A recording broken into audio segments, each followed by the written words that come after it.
Hello, welcome. I wanted to talk to you today about sleep deprivation. I just started reading Arianna Huffington's new book called Thrive, and she starts the book by talking about waking up in a pool of blood in her office. She was 2 years into building the Huffington Post, and she was working 18 hours a day. Arianna has two daughters, and one of her daughters was in the middle of a tour of colleges, just starting college, trying to figure out which one she was going to go to. And part of the agreement they made was that her mom would not be on her cell phone during the time they were together. So what did Arianna do? She spent the evenings staying up very late dealing with all of her emails. And she was exhausted and she fainted from exhaustion. And when she fell, she hit her head and broke her cheekbone and ended up with 4 stitches in her forehead. And it's made me think about just that reminder again about how much sleep we actually get and how much sleep we actually need. We need, most of us, at least 7 hours of sleep, and most of us get less than that.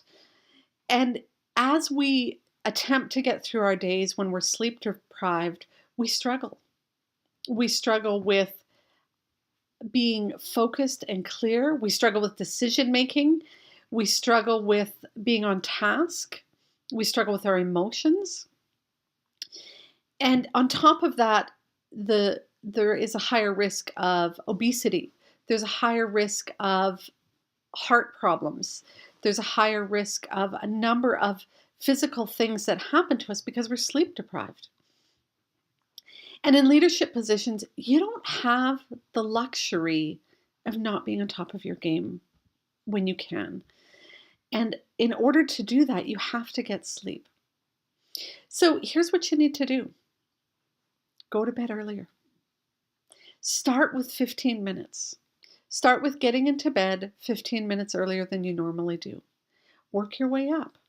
Work your way back to getting that minimal 7 hours of sleep. And you'll know when you've had enough because you'll start waking up before the alarm clock goes off. It's a powerful feeling when you do. You wake up and you're like, oh, there's only a few minutes left and the alarm's going to go off. And instead of being annoyed, you're actually aware that you're ready to wake up.